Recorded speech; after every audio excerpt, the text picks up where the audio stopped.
everyone, this is Rupali here. Today I am going to deliver a lecture on a performance appraisal. First we will understand what do you mean by appraisal. The word or the meaning of appraisal. Appraisal is nothing but evaluation. Evaluation of what? Evaluation of an employee's performance. These two words are correlated to each other. Performance evaluate करने का है हमें. किसका? Employees का. तो इससे क्या फायदा होगा? हम जान सकेंगे कि एम्प्लॉयज का करंट परफॉर्मेंस क्या है और उसका पास्ट परफॉर्मेंस क्या था, यानी कि एम्प्लॉयज की ग्रोथ हो रही है या फिर अभी भी एम्प्लॉय वही काम उसी तरह से कर रहे हैं. इसका इवैल्यूएशन हम परफॉर्मेंस अप्रेजल में करने वाले हैं. Performance appraisal is a process of evaluating an employee's current performance और past performance relating to the performance standard. हम ये परफॉर्मेंस किसके साथ इवैल्यूएट करने वाले हैं? परफॉर्मेंस स्टैंडर्ड के साथ, यानी कि उसके स्टैंडर्ड ड्यूटीज एंड रिस्पॉन्सिबिलिटीज कौन से हैं और उसके हिसाब से वो एम्प्लॉय काम कर रहा है या नहीं, ये हम चेक करने वाले हैं. इसी को हम क्या कहते हैं? Performance appraisal.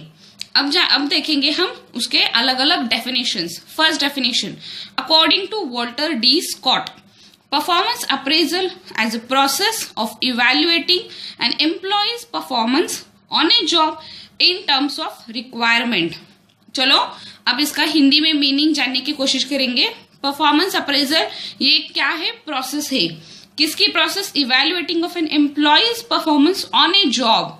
जॉब पे जो उसका परफॉर्मेंस है उसका हम इवैल्यूएशन करने वाले हैं, उसकी हम चेकिंग करने वाले हैं, मेजरमेंट करने वाले हैं in terms of requirement. As I told you, उसके जॉब के लिए कौन से रिक्वायरमेंट्स है. सपोज हम एग्जांपल लेते हैं सुपरवाइजर की जॉब का, तो वहां पे कौन सी स्किल की ज्यादा इंपॉर्टेंट है? Leadership qualities. सो हम चेक करेंगे उस एम्प्लॉयज के पास लीडरशिप क्वालिटीज है या नहीं. अगर है तो कौन से एक्सटेंट तक है, वो एम्प्लॉय कितना कॉन्फिडेंट है, उसका कम्युनिकेशन स्किल कैसा है, अदर एम्प्लॉयज का पार्टिसिपेशन वो कैसे करता है, उनको वो कितना इंपॉर्टेंस देता है. ये सारी क्वालिटीज अगर उसमें है तो हम क्या कहेंगे? He is a good leader, he is a good supervisor. But if these qualities are not matching with his job profile, then his performance is below standard. So requirement क्या है उस जॉब की, उसके हिसाब से हम उसका परफॉर्मेंस मेजर करने वाले हैं, अप्रेज करने वाले हैं. Okay, understood everyone? First definition. Now we will move for second definition. According to Edwin B.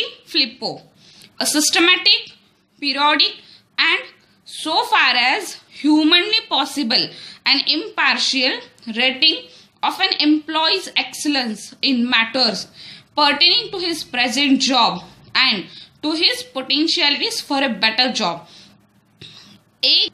हम इस डेफिनेशन को जानने की कोशिश करेंगे. फर्स्ट क्या है? Systematic, periodic and so far as humanly possible. The process or the method which you are going to use, it should be systematic, periodic and humanly possible and impartial. There should not be any partiality. यानी कि एक employ के लिए हम अलग standard use करने वाले हैं, दूसरे एम्प्लॉय के लिए हम अलग स्टैंडर्ड यूज करने वाले हैं. ऐसा कुछ नहीं होना चाहिए. सबके लिए same standard. There should not be any partiality and it should be humanly possible. Rating of an employee's excellence in matters pertaining to his present job. We are going to rate the employee's excellence. कौन से हिसाब से? His present job. Job के हिसाब से अभी जो qualities, quantities और जो एक्स्ट्रा क्वालिटीज उसके लिए नीडेड है, आवश्यक है, वो हम रेट करने वाले हैं. To his potentialities for a better job. अगर हम अभी के उसके क्वालिटीज को मेजर करेंगे, अप्रेज करेंगे, तो उसके हिसाब से उसके अंदर कौन कौन से पोटेंशियलिटीज है और वो एम्प्लॉय खुद को कितना एक्सटेंड कर सकता है, कितने स्किल्स वो अपग्रेड कर सकता है, इसका अंदाजा हम अभी लगा सकते हैं अगर हम उसका करंट परफॉर्मेंस मेजर करेंगे. तो होल डेफिनेशन का मीनिंग क्या है? ये एक सिस्टमेटिक प्रोसेस होनी चाहिए, उसके हिसाब से ह्यूमनली पॉसिबल एंड इम्पार्शियल होनी चाहिए. उसमें जरा सा भी पार्शलिटी या बायस होगा तो एम्प्लॉयज को जेलस फीलिंग होगी. कोई भी एम्प्लॉय सिंसियरली काम नहीं करेगा क्योंकि उसे पता है यहाँ पे तो बॉस हमेशा चीटिंग करके ही एम्प्लॉयज को प्रमोट करता है या फिर प्रमोशन के डिसीजंस लेता है. तो वो लगन से काम नहीं करेगा. So it must be impartial. Next, he or she should be excellence in his performance. Means what? He should give his 100% to the job, and accordingly we are going to measure his potentialities for a better job. और अच्छे से वो काम कैसे कर सकता है, ये इसका भी हम अंदाजा अभी लगा सकते हैं अगर हम सही मेथड यूज करेंगे उसका परफॉर्मेंस अप्रेज करने की. Okay, understood the definition. Now we will understand why it is needed. इसकी जरूरत क्यों है कंपनी को परफॉर्मेंस अप्रेज करने की, right? So we will understand by 5 points. मैंने 5 डिफरेंट पॉइंट्स लिए हैं. इसके हिसाब से हम उस परफॉर्मेंस अप्रेजल की नीड जानेंगे. तो पहला पॉइंट कौन सा है? Promotion decisions. Promotion decision in both the favor for management as well as employee. Management will comes to know which employee is more suitable for giving his promotion. और employ को भी खुद को पता चलेगा कि हम प्रमोशन मिलने के लिए अभी रेडी है या नहीं.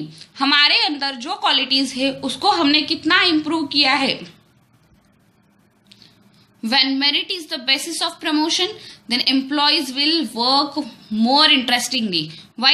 Because they know that management is going to consider their efforts, their skill, and whatever the efforts they are going to take to improve themselves and prove themselves. Yes, I am the best employee in this organization and I should get a promotion. How he can show this? He can show this by his performance, and management will comes to know this by evaluating the performance of an employee. So हम second point जानने की कोशिश करेंगे. Compensation decision. Compensation decision, that is increase in wage and salary, is definitely depend upon the employee's performance. Are you agree with this point? Yes, you should. Why? Because देखो, अगर किसी employees को उसके हिसाब जॉब के हिसाब से payment नहीं मिल रही है तो क्या होगा? तो उस एम्प्लॉय का डीमोरल और उस एम्प्लॉय को डीमोटिवेट फील होगा. लेकिन परफॉर्मेंस अप्रेज करके अगर हम उसके सैलरी में, वेजेस में इंक्रीमेंट करेंगे तो ऑटोमेटिकली ही feel yes, organization is considering my point of view, my efforts, so I also have to give my best to my present job. So compensation decision, किसी को इंक्रीमेंट देना है या फिर किसी का डिमोशन करना है, ये हम तभी डिसाइड कर सकते हैं जब हम एम्प्लॉय का परफॉर्मेंस अप्रेज करेंगे. तो ये हमारी सेकेंड नीड होगी. Third point, training and development decision. This is the most important point. Why? Because किसी एम्प्लॉय को ट्रेनिंग देना है, उसके स्किल्स कितने हैं, वो स्किल्ड है, सेमी स्किल्ड है या फिर अनस्किल्ड एम्प्लॉय है, ये हम कब पता करेंगे? जब भी हम उसका टेस्ट लेंगे या फिर उसका टोटल परफॉर्मेंस अप्रेज करेंगे. अगर वो फुल्ली स्किल्ड है तो हम उससे ट्रेनिंग प्रोग्राम क्यों प्रोवाइड करेंगे? नहीं करेंगे, क्योंकि उसमें ऑलरेडी इतने पोटेंशियलिटीज है कि वो कंपनी में 100% दे रहा है.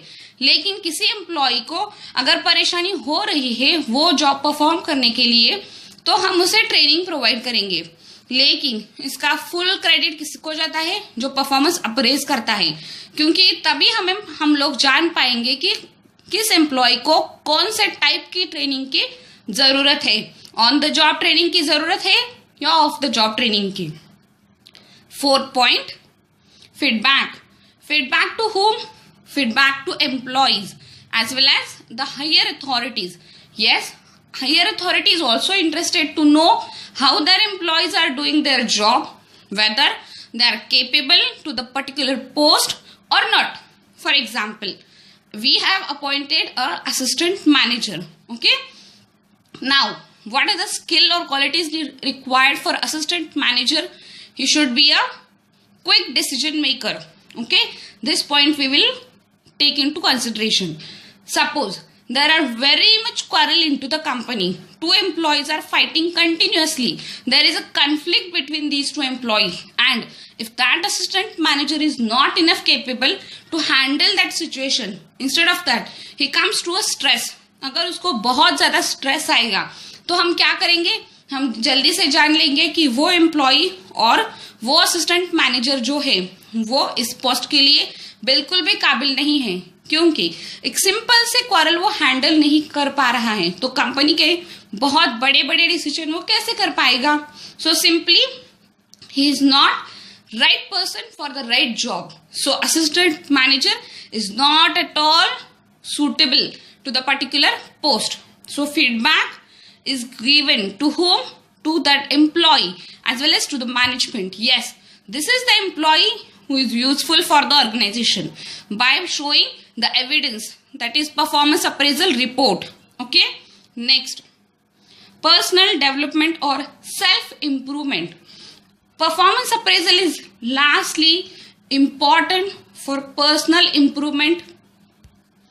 पर्सनल डेवलपमेंट के लिए और सेल्फ इंप्रूवमेंट के लिए परफॉर्मेंस अप्रेजल ये बहुत ही इफेक्टिव टूल है. क्यों? क्योंकि इससे हम जान पाएंगे हमारे स्ट्रेंथ कौन से है, हमारे वीकनेस कौन से है, और किस एरिया में हमें इंप्रूवमेंट की ज्यादा जरूरत है. यानी कि हमारे शॉर्टकमिंग्स पे हम ज्यादा फोकस कर सकते हैं. अगर हमारे पास वीकनेसेस ज्यादा है तो definitely organization will suggest us that which method or what are the different efforts which we are needed to take. that is हम कौन से, देखिए अगर हम एग्जाम्पल लेंगे तो इसका एग्जाम्पल, बेस्ट एग्जाम्पल होगा कम्युनिकेशन स्किल. अगर हम मार्केटिंग का जॉब कर रहे हैं तो हमें डेफिनेटली कम्युनिकेशन स्किल पे कमांड होनी चाहिए. लेकिन अगर हम इसी स्किल में लैकिंग है, पीछे है, तो हमें पर्सनल इंप्रूवमेंट के, पर्सनल डेवलपमेंट के कोर्सेस अटेंड करके हमारे स्किल को इम्प्रूव करना होगा. तो इसके हिसाब से परफॉर्मेंस अप्रेजल से हम जान पाएंगे कि हमें हमारा कम्युनिकेशन स्किल पे हमें और कमांड और ज्यादा मेहनत करनी पड़ेगी. सो ये टोटल आपको समझ में आया ऐसे मैं उम्मीद करती हूँ. अगर आपको ये वीडियो पसंद आई हो तो इसे लाइक कीजिए, अपने फ्रेंड्स के साथ शेयर कीजिए, सब्सक्राइब तो जरूर कीजिए. Thank you all of you.